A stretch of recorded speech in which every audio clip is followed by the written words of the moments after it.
ada soya kecil bersebelahan dengan Masjid Al-Azim. Itu bangunan indah.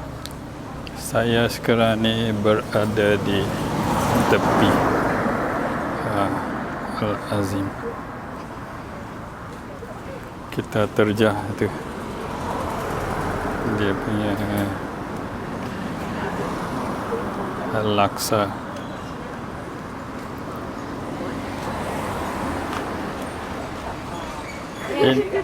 Ini laksa apa nama dia? Laksa utara. Utara. Live ke? Apa yang jenis isi dia apa dalam dia? Tengok boleh tak bagi tahu kat saya? Dia macam ni lah.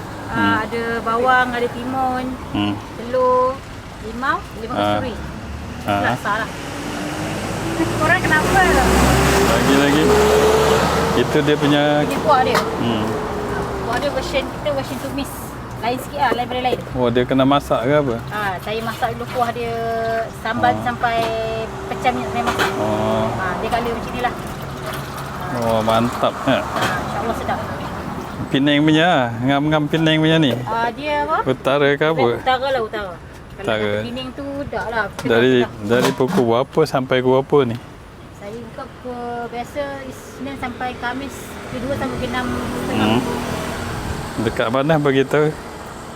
Lokasi saya punya depan Masjid Al-Azim Pandan Indah. Ah. Lah, rasa. InsyaAllah sedap. InsyaAllah kita cuba lagi. Cakap. Apa daripada mana ni? Cakap. Satu portion ni kenyang lah, RM7. Ada separuh Kalau nak terus bini boleh request. Air tebu pun ada. Air tebu original tak ada campur gula. Dia original kain. Cakap. Alah.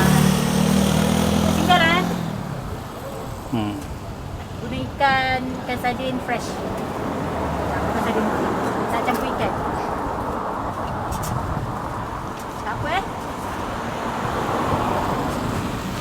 Kalau yang tak boleh datang, saya boleh arrange dalam. Kita boleh arrange dalam. Dalam apa?